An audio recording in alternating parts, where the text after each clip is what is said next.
Nós estamos fazendo a exposição do livro de Josué. Eu não sei se você percebeu, nós estamos estudando o livro de Josué. Cada semana, eu não falei, estamos estudando o livro de Josué, mas todo domingo eu estou fazendo a exposição do livro de Josué, e nós chegamos no capítulo 5 do livro de Josué, e eu queria ler com você todo o capítulo 5 do livro de Josué.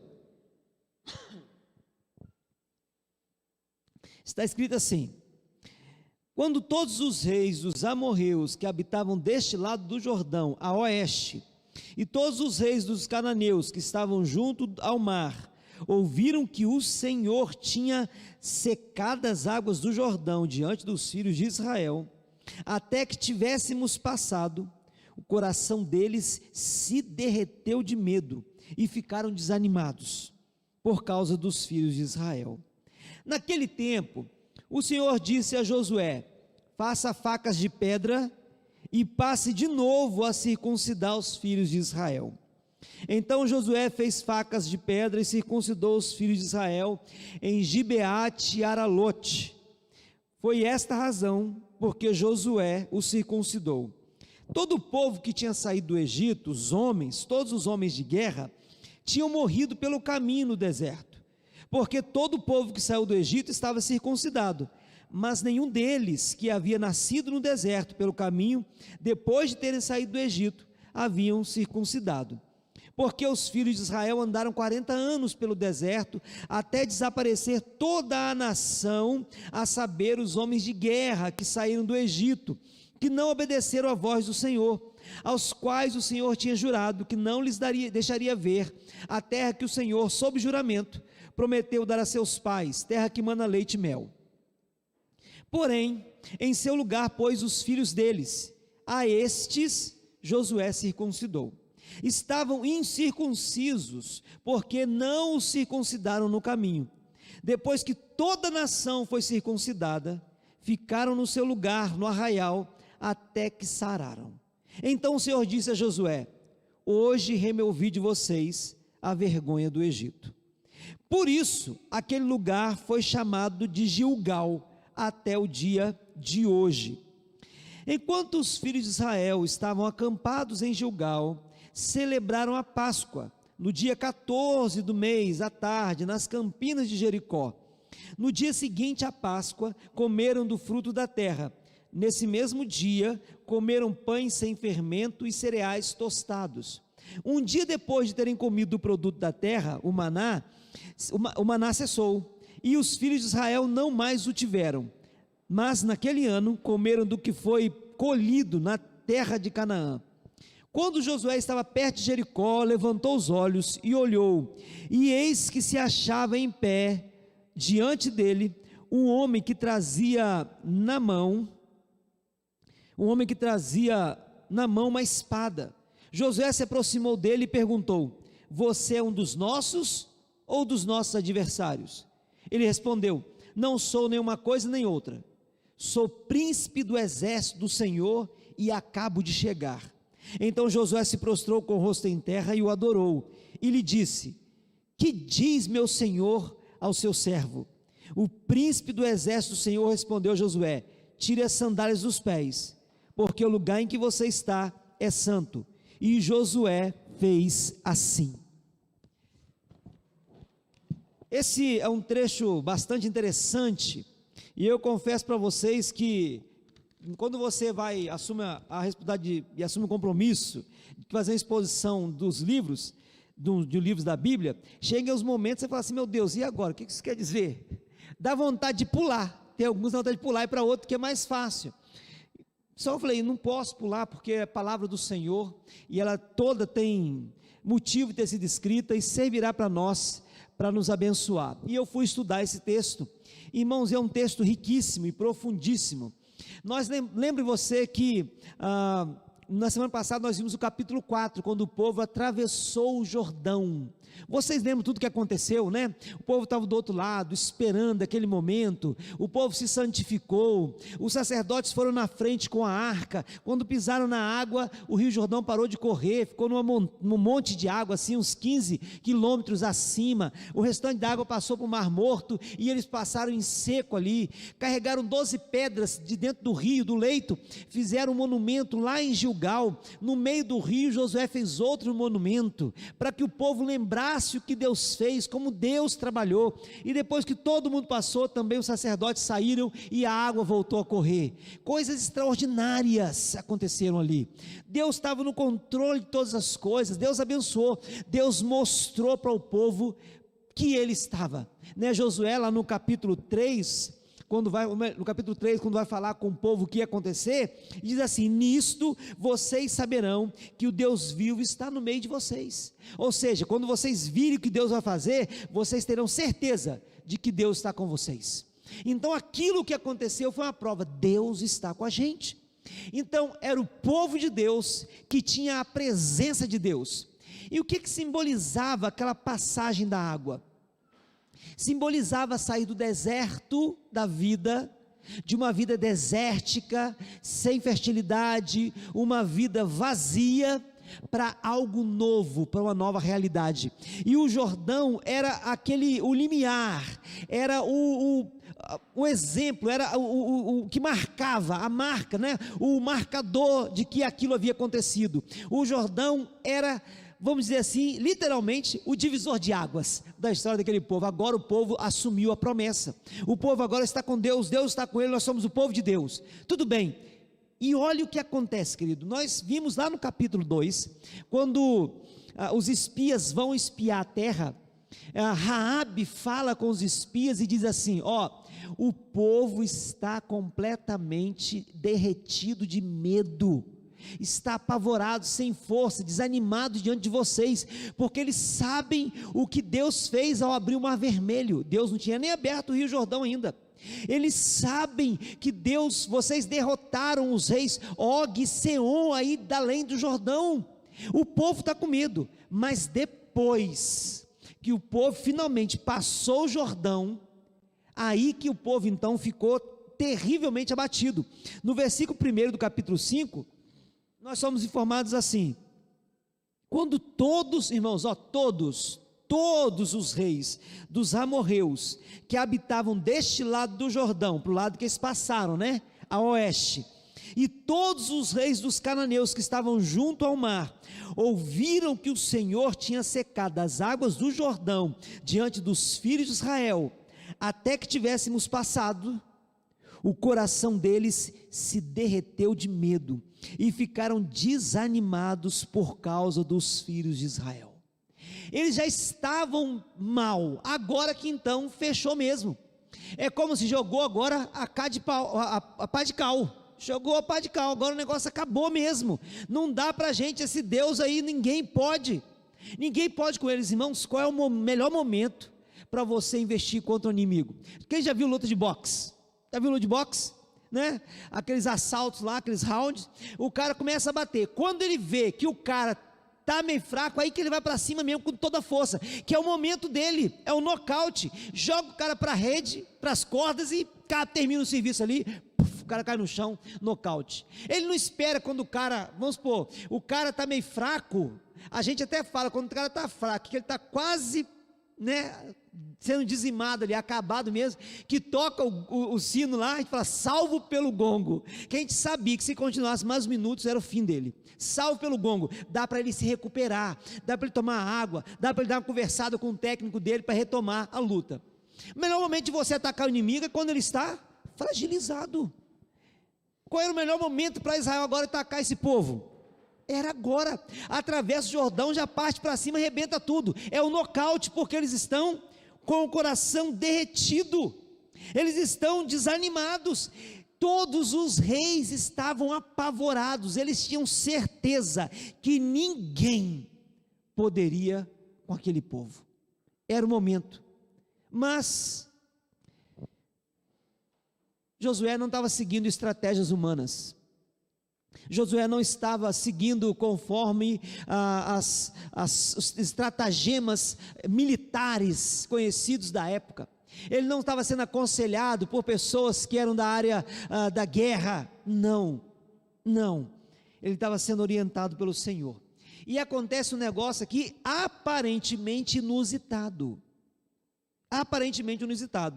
Quando o texto começa falando assim, que está todo mundo derretido, aí eu já estou com as espadas na mão, partindo para a guerra junto com Josué. Falei, agora nós vamos matar todo mundo. Quando está assim, Deus fala, naquele tempo, agora Deus vai mandar matar. Naquele tempo, Deus fala com Josué, faça facas de pedra, pega a faca e passa a circuncidar o povo. Fala, mas como assim, Deus? Porque a circuncisão, você sabe como é que é a circuncisão, irmãos? Você viu que o texto fala, né? Faça facas de pedra. Irmão, não era faca de aço, amoladinha, igual a gente faz. Era faca de pedra, irmãos. Por mais que você afie uma faca de pedra, não fique lá essas coisas, fala a verdade. Já cortou uma carne com a faca meia cega? A faca vai e volta e a carne não corta, aquele negócio, já viu como é que é? Quando pega pele de frango, então, aí você sabe que é circuncisão, né? É cortar a pele do prepúcio. Pega o membro do homem, puxa o prepúcio e corta, com pedra de faca. Irmão, você acha que isso leva quanto tempo para sarar? Deus fala assim, Josué, está na hora de guerrear não. Pega esse povo todo aí, faca de pedra, circuncida todo mundo. A circuncisão deixaria o povo incapacitado para a guerra, pelo menos por uns dias, umas 2 semanas pelo menos, incapacitado para lutar. Seria um momento que o inimigo podia falar assim, agora vamos matar todo mundo.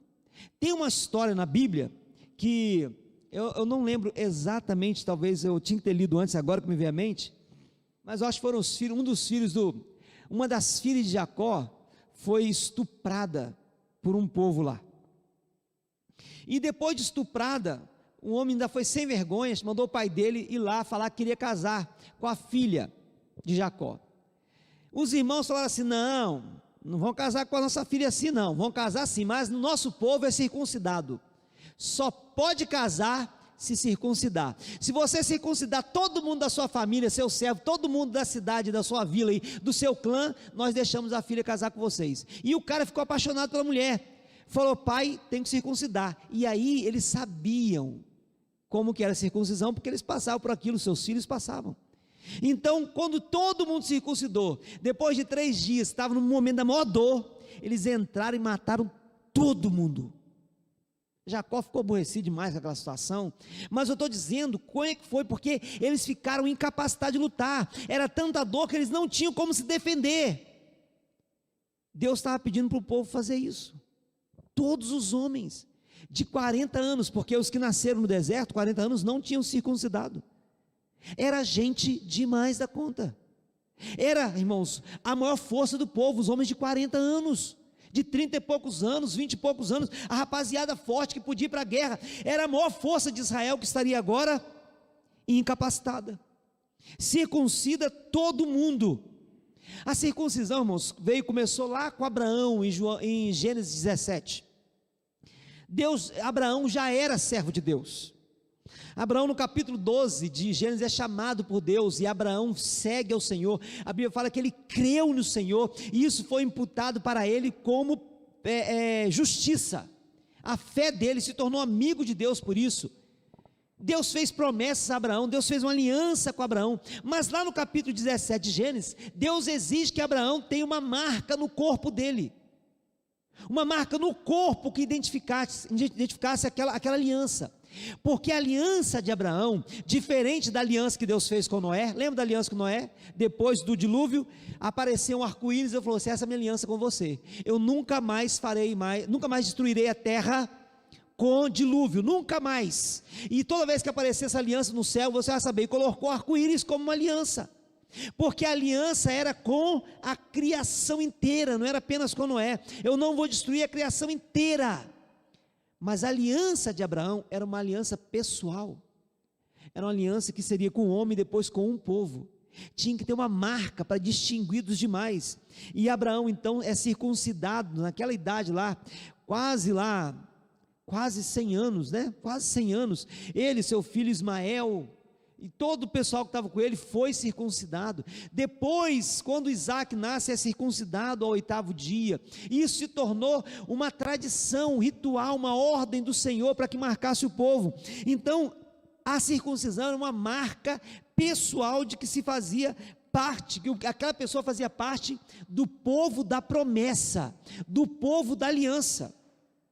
Não era uma marca que dizia, você está salvo, porque Ismael não era da promessa e tinha a marca, e tantos outros, né, daí para frente, mas era para indicar que nós acreditávamos que essa pessoa nasceu no contexto da aliança. Era a marca da aliança, pessoal, no corpo, e Deus falou isso, eu preciso que vocês façam isso.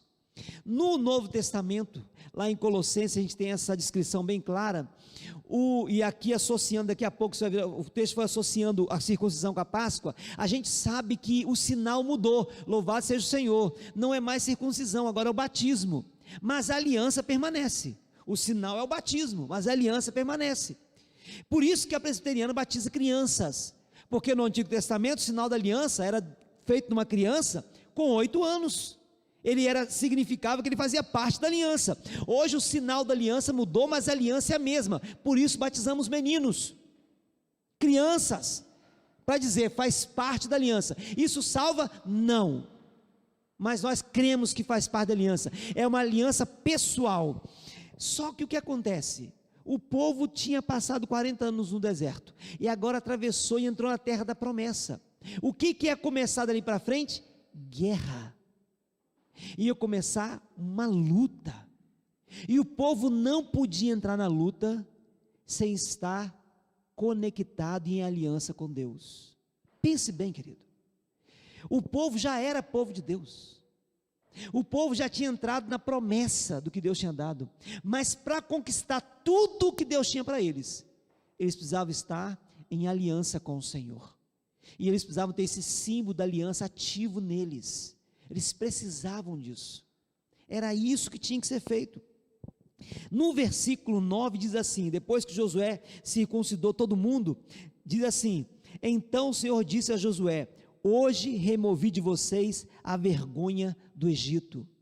Quando ele circuncidou todo mundo, tirou a vergonha do Egito. De que estava falando? Que vergonha era essa? Há diversas opções e sugestões que os estudiosos falam, mas eu acredito em um que fala o seguinte, que era aquele momento quando em Meribá o povo foi testado e eles não passaram no teste. Deus falou com eles para acreditar, eles não acreditaram, murmuraram contra o Senhor, e Deus queria destruí-los ali. Se não fosse Moisés intervir, Deus ia destruí-los. Eles não passaram no teste, mas agora passaram. Então aquela vergonha do passado ficou. Eles não entraram também, ficaram 40 anos no deserto, porque aqueles homens, aqueles 10 que entraram para espiar a terra de Canaã, voltaram com um relatório que não era de fé. Por falta de fé ficaram 40 anos no deserto, eles não passaram no teste, mas agora eles passaram. Deus ordenou e eles obedeceram, mesmo, irmão, parecendo ilógico, porque pensa bem, agora nós estamos na hora de entrar, estamos nas barbas do inimigo, é só dar um mata-leão e acabar com esse negócio, e Deus manda a gente parar, mas nós vamos obedecer, e todos circuncidaram, e aí vem o seguinte, vem o que acontece logo após. O texto diz assim no versículo 10, enquanto os filhos de Israel estavam acampados em Gilgal, certamente já circuncidados, celebraram a Páscoa no dia 14 do mês, à tarde, nas campinas de Jericó. Lembra, querido, eles atravessaram o Jordão no dia 10 do primeiro mês, que era o dia que eles separavam o cordeiro pascal, para então celebrar a Páscoa. No 14º dia, era o dia que celebravam a Páscoa mesmo. Entre o dia 10 de atravessar o Jordão e o dia 14, entre esses 4 dias, aconteceu a circuncisão, porque ninguém podia participar da Páscoa sem estar circuncidado. por isso que ninguém participa da ceia sem estar batizado. Ninguém podia participar da Páscoa sem a circuncisão. Ninguém podia, sem estar na aliança com Deus, e na aliança ativa com Deus, numa aliança em vigor com Deus. Nós não temos, por exemplo, nenhuma informação de que durante os 40 anos, porque eles celebraram a Páscoa lá no Egito, e nunca mais, até a Bíblia fala que nos 40 anos não tem nenhuma informação de que eles celebraram a Páscoa no deserto, nenhuma, em nenhum momento, porque eles não estavam circuncidados, e Deus não participa com um povo que não faz aliança com Ele. Deus não se dá a ser alimentado por um povo que não estava aliança. Lá no Egito, o povo que estava lá estava circuncidado, mas no 40 anos do deserto que eles foram nascendo, não foram sendo circuncidados, e Deus agora estava começando um novo tempo com esse povo, tinha guerras pela frente, tinha coisas para enfrentar, lutas à frente, e esse povo então circuncidou, e então participou da Páscoa, eles mataram o cordeiro pascal, e então participaram daquela Páscoa. No dia seguinte, a Páscoa, comeram do fruto da terra. Eles então comeram pães sem fermento, cereais tostados, e o versículo 2 diz assim: um dia depois de terem comido do produto da terra, o maná cessou, e os filhos de Israel nunca mais o tiveram. O maná significava, o que o maná lembrava? Por que o maná caiu? Porque o povo estava lembrando do Egito, lembra? Lembra que a gente estava perto das panelas de cebola, de pepino. Eu fico imaginando que povinho, né, querido? Tanta coisa para poder lembrar. Eu lembrava dos pepinos, das cebolas, e Deus fala assim: vou mandar o maná. E Deus mandou o maná, e eles começaram a comer o maná, mas chegou uma hora que eles ficaram enjoados do maná, e falaram: nós não aguentamos mais esse maná, a gente está com saudade do Egito. Então o maná tinha essa lembrança do Egito. Eles colhiam o maná, Deus nunca deixou faltar nos 40 anos, mesmo quando o povo estava mais rebelde, Deus foi fiel, mandou o maná, mas o maná sempre tinha aquela lembrança do Egito que ficou para trás, dos pepinos, das cebolas, daquilo que tinha ficado para trás, do que eles comiam naquelas panelas, e eles muitas vezes se enfastiavam do maná e lembravam do Egito. Mas o texto diz aqui que no dia que eles comeram a Páscoa, no dia seguinte, eles os alimentaram da terra, e o maná cessou, nunca mais. Isso significa, querido, que a partir de então eles iam comer da terra da promessa. O texto diz assim, naquele mesmo ano comeram do que foi colhido na terra de Canaã, na terra da promessa. Nada mais de lembrar do Egito, nenhum resquício daquilo que ficou para o Egito, é tudo daqui para frente.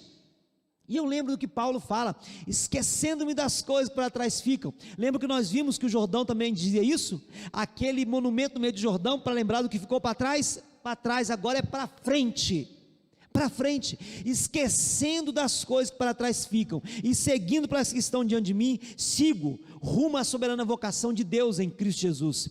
Agora esse povo não tem mais maná, eles não têm mais lembrança do que ficou, não, querido, porque a Páscoa, lembra você, a Páscoa é uma lembrança de que eles foram escravos, e eles nunca podiam esquecer isso, eles nunca podiam esquecer o que Deus fez por eles. É por isso que todo ano tinha a celebração da Páscoa, é por isso que nós celebramos a ceia, porque Jesus falou assim: façam isso em memória de mim. Nós não podemos esquecer quem nós éramos e o que Jesus fez por nós. O povo não podia esquecer quem eles eram e o que Deus fez por eles, mas eles não tinham que ter todos os dias um alimento que lembrava do alimento do Egito.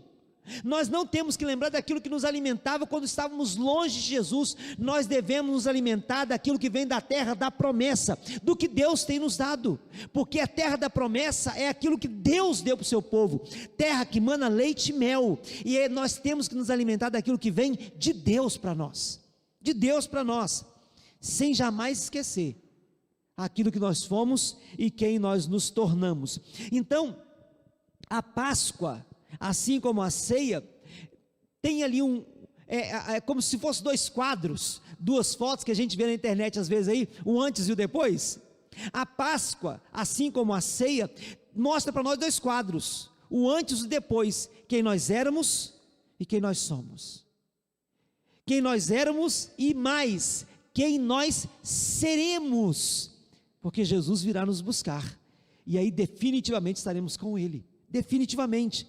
Então a circuncisão foi necessária para que o povo participasse da Páscoa, para que o povo tivesse como um selo, um sinal do que Deus fez para ele. Veja você, irmãos, nós tivemos quatro monumentos, memoriais aqui.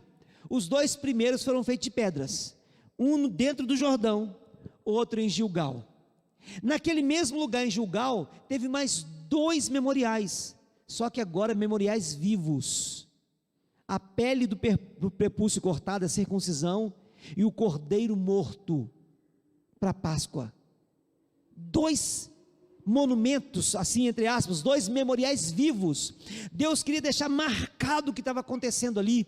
Eles carregariam com ele aquela realidade do que Deus havia feito. Era a continuidade do caráter de Deus na sua aliança. Estava lembrando aquela aliança que eu fiz com Abraão, lembra? Abraão, eu vou te levar para uma terra que manda leite e mel. Eu estou cumprindo agora. Era a continuidade do caráter de Deus, a continuidade das promessas de Deus, a continuidade da aliança de Deus. É Deus cumprindo aquilo que Ele fez. Então a circuncisão e a Páscoa estão intimamente ligadas, assim como o batismo e a ceia do Senhor. E agora o povo então está circuncidado, então renovada a aliança, com a marca pessoal. Veja bem, o arco-íris era geral, mas a circuncisão era pessoal. Cada homem devia se colocar lá naquela condição e receber a circuncisão pessoal e individualmente. Era uma marca pessoal. Todos agora estavam circuncidados. Havia uma união pessoal que se expandia para o coletivo e envolvia toda a nação. As bênçãos eram nacionais, mas eram também espirituais, porque eram individuais. E esse povo então pode participar da Páscoa, porque esse povo agora está em aliança com Deus, e aquele que está em aliança pessoal com Deus, tem direito a participar do Cordeiro Pascal, e eles participam do Cordeiro Pascal. Agora lembra, querido, eu falei aqui que isso levou uns 15 dias, entre aquele dia que eles atravessaram o Rio Jordão, e o dia que eles deram a primeira volta em Jericó, levou uns 15 dias, nos primeiros 3 dias ali aconteceu a circuncisão, no 4º dia a Páscoa, e depois foi o tempo de convalescência, né? Esperar sarar, para então começar. Mas acontece algo, nós não sabemos se é imediatamente após a Páscoa, ou se é depois de uns dias, poucos dias antes de circular lá Jericó. Mas acontece que Josué estava andando nas cercanias de Jericó, e eu quero ler com você, versículo 13, quando Josué estava perto de Jericó, levantou os olhos, e eis que se achava em pé diante dele um homem, que trazia na mão uma espada. Josué se aproximou e falou assim: você é inimigo ou é amigo? Lembra que Jesus fala, quem não é por nós, é contra nós, não tem o meio tempo, ou é por nós, é contra nós. Aí o homem fala bem assim, eu não sou nenhuma coisa nem outra, ou seja, eu não sou humano, eu não faço parte nem de um exército, nem de outro, eu não sou humano, eu sou o príncipe do exército do Senhor, que acabo de chegar. Era, irmãos, a manifestação da segunda pessoa da Trindade lá diante de Josué. A gente chama isso em teologia de teofania. Era o próprio Cristo apresentando-se lá com a espada na mão diante de Josué. Eu sou o príncipe do exército do Senhor. Como é que eu sei que era a manifestação da segunda pessoa da Trindade? Porque o texto fala que Josué se prostrou com o rosto em terra e o adorou, e ele não falou nada, ele aceitou a adoração. E não apenas isso, lembra do que Deus falou com Moisés lá no alto do Monte Horebe? Olha o que o príncipe fala aqui com Josué: versículo 15: tire as sandálias dos seus pés, porque o lugar em que você está é santo. Era Deus que estava ali, a própria manifestação da segunda pessoa da Trindade. Era Cristo, o Messias manifestado como um soldado, como um príncipe, como aquele que ia diante do povo. Quando Deus mandou Moisés levar o povo para o deserto afora, Moisés falou assim: Deus, se o Senhor não for conosco, não nos envie. E Deus foi com Moisés, com o povo durante 40 anos, e agora Deus estava falando: Josué, eu estarei com você, eu vou à sua frente, é o príncipe que está aqui. E eu acho interessante uma coisa, que eles estavam, irmãos, em território inimigo. Eles ainda não tinham dominado o território, ainda o território era inimigo, mas aonde Deus está, mesmo no território inimigo, a terra é santa. Tira a sandália, Josué, o lugar é santo, porque aonde Deus está, irmãos, acaba essa ideia de sagrado e profano, de comum e consagrado. Tudo é de Deus, tudo pertence ao Senhor. O príncipe dos exércitos do Senhor estava ali, e tinha acabado de chegar. Agora, quando que ele chegou? Depois da circuncisão, e depois da participação da Páscoa. Depois desses dois selos, depois desses dois sinais, depois desses dois memoriais, particulares e pessoais, porque era pessoal tanto a circuncisão, como comer do cordeiro pascal. Eles agora estavam, porque, irmãos, presta atenção, a guerra, não importa que tipo de guerra você está enfrentando, aquele povo estava enfrentando uma guerra física, uma guerra material. Eles iam com espada, com lança, eles iam enfrentar as pessoas. Mais na frente nós veremos que teve uma guerra, inclusive, que eles perderam 36 homens. Eles iam lutar com arco e flecha. Mas não importa em que tipo de guerra você entra, o servo de Deus sempre está envolvido numa guerra espiritual. É por isso que Jesus fala: sem mim nada vocês podem fazer, nada, meu irmão, nada. Você não pode trabalhar, você não pode estudar, você não é capaz de realizar, você não pode nada sem Jesus. É por isso que o Salmo 127 fala: se o Senhor não guarda a cidade, em vão vigia o sentinela. Se o Senhor não edifica a casa, em vão trabalham os que edificam. Nós estamos lá edificando a congregação do Menino Jesus. Inclusive tinha que passar um vídeo aqui hoje, nem vai dar para passar, né? Mas vamos passar outro dia, um videozinho com as imagens. Nós estamos edificando, mas se o Senhor não estiver conosco naquela edificação, nós não edificamos nada, porque tudo que nós fazemos é essencialmente espiritual. Então, para aquela guerra física, que também era espiritual, era necessária uma preparação espiritual. É por isso que, em vez de fazer assim: Josué, ajunta o povo e treina, tira e põe uns alvos lá, e treina o pessoal lá a jogar flecha lá, para acertar no alvo. Coloca o pessoal treinando aí, fazendo esgrima aí, para poder ficar fera na espada. Pega o povo de cavalo aí com lança, para ver se consegue. Deus não fez nada disso. Deus falou assim: circuncida e coma a Páscoa. Tão logo isso tem acontecido, o príncipe do Senhor estava com eles ali. Era a garantia da vitória, meu irmão, a garantia da vitória. Muitos cristãos não têm sido vitoriosos, estão vivendo uma vida derrotada. Sabe por quê, queridos? Porque embora tenham atravessado o rio e estejam na terra prometida, não são consagrados pessoalmente ao Senhor, e por causa da não consagração, Deus não tem pelejado por eles. Eles estão lutando sozinhos, estão sendo derrotados vezes após vezes. Antes da vitória, antes da luta, tem que consagrar. E a consagração é pessoal, é individual, é no prepúcio, é cada um que tem que se achegar ao cordeiro depois. O povo agora estava preparado espiritualmente, e nós veremos depois qual foi o resultado. Quando eles entram lá e circundam Jericó, e cai tudo a muralha lá, com um grito, querido. Aí a gente entende como que aquele grito fez diferença. É porque o capítulo 5 fala o que aconteceu. Eles se consagraram ao Senhor, circuncidaram, participaram da Páscoa, pessoalmente. o príncipe do exército do Senhor estava com eles, é claro que eles iam ser vitoriosos, claro, porque Deus é o nosso refúgio e fortaleza, é porque Ele quebra o arco, corta a lança, queima os carros no fogo, Ele põe fim à guerra até o final da terra, do mundo. Aquietai-vos e sabei que eu sou Deus, sou exaltado entre as nações, sou exaltado na terra, ninguém pode me deter. Nós precisamos crer nisso, querido. E aí Josué, no versículo 14, né, tem aquela conversa, né? Ele respondeu: não sou nenhuma coisa nem outra, sou o príncipe do exército do Senhor e acabo de chegar.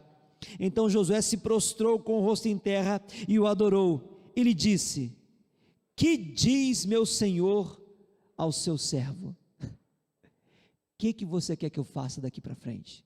Ou seja, o Senhor é o nosso general.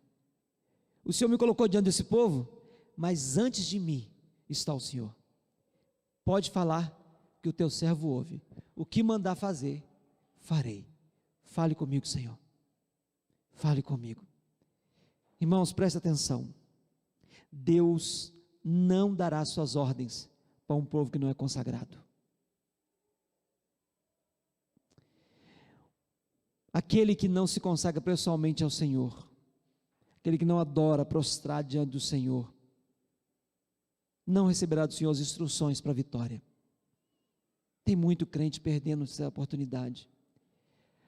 Vem na igreja, gosta dos hinos, é até batizado, participa até da ceia, mas vive derrotado, desanimado, infeliz, sem realização, porque não está pessoalmente consagrado ao Senhor. Pessoalmente. Eu vou ler alguns textos para finalizar e mostrar que essa consagração não era apenas física. A ideia de Deus não era apenas que o povo cortasse a pele do prepúcio, era muito mais. Eu quero ler com você, por exemplo, o discurso de Moisés em Deuteronômio, no capítulo 10, no versículo 16. Moisés diz assim: portanto, circuncidem o coração de vocês e deixem de ser teimosos. Circuncidem o coração de vocês. Ainda, Deuteronômio 30, versículo 6. Deuteronômio 30, versículo 6.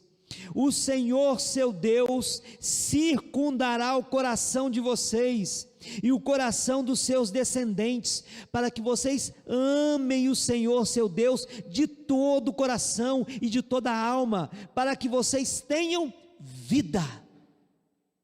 Circuncisão do coração para ter vida. Jeremias capítulo 4, versículo 4. Deixem-se circuncidar para o Senhor, circuncidem o seu coração, ó homens de Judá e moradores de Jerusalém, para que o meu furor não saia como fogo. Deixem-se circuncidar. E lá em Romanos capítulo 2, versículo 29.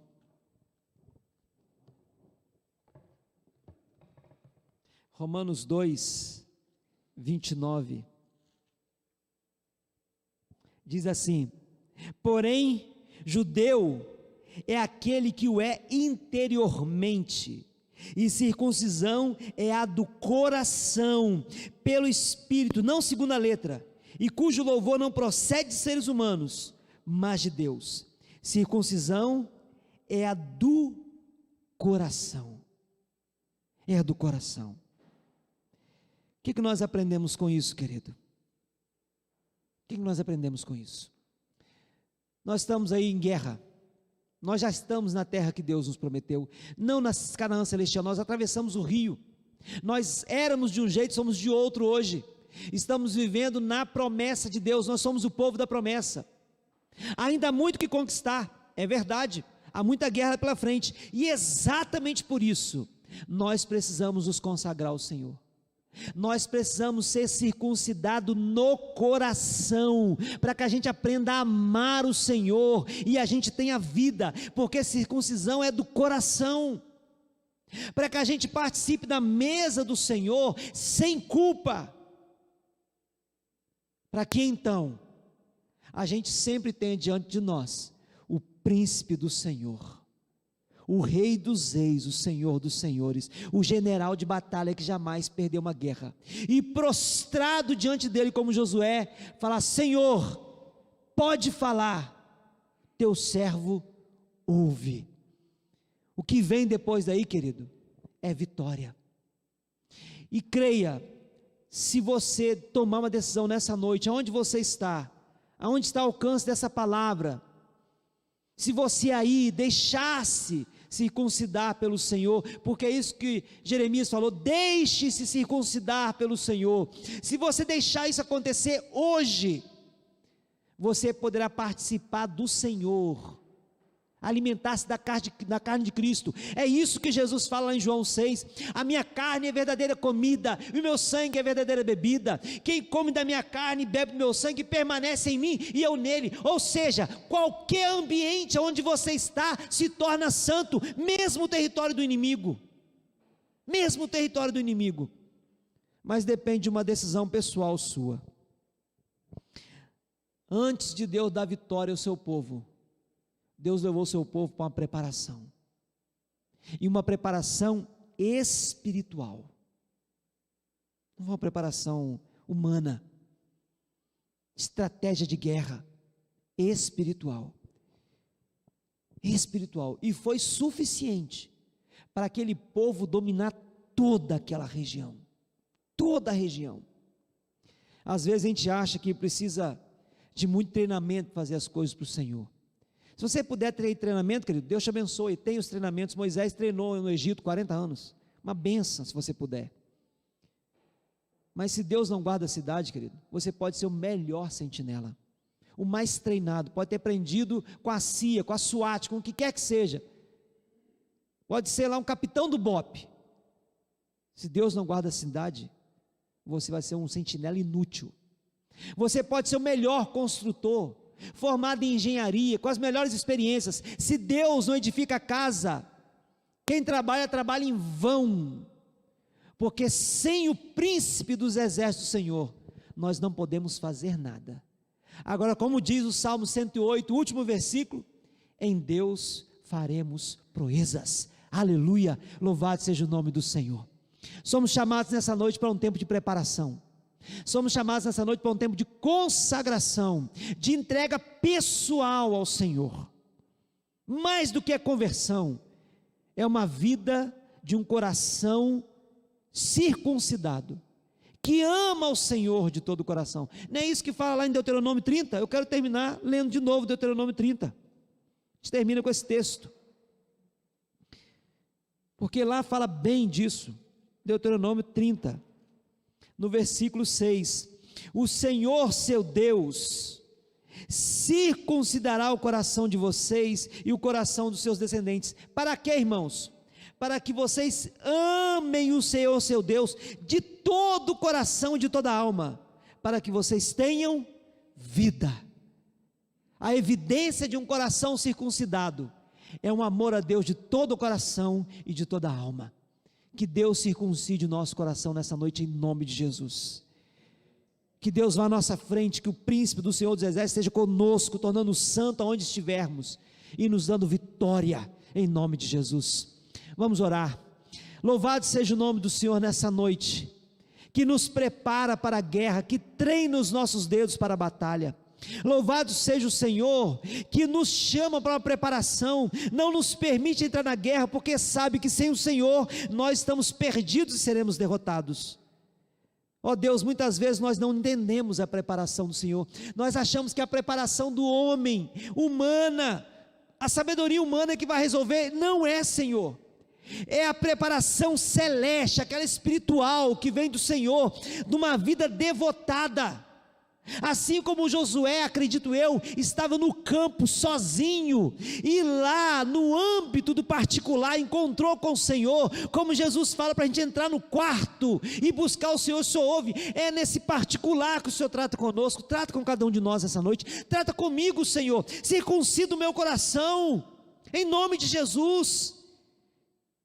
Nós não queremos mais olhar para trás, nós queremos esquecer do maná, queremos comer da terra da promessa, daquilo que o Senhor nos dá, de hoje em diante, que tudo seja diferente, daqui para frente algo novo, coração circuncidado, participando de Cristo, e sendo vitorioso, tendo conosco o príncipe do Senhor dos exércitos, e é no nome dele que nós oramos, amém.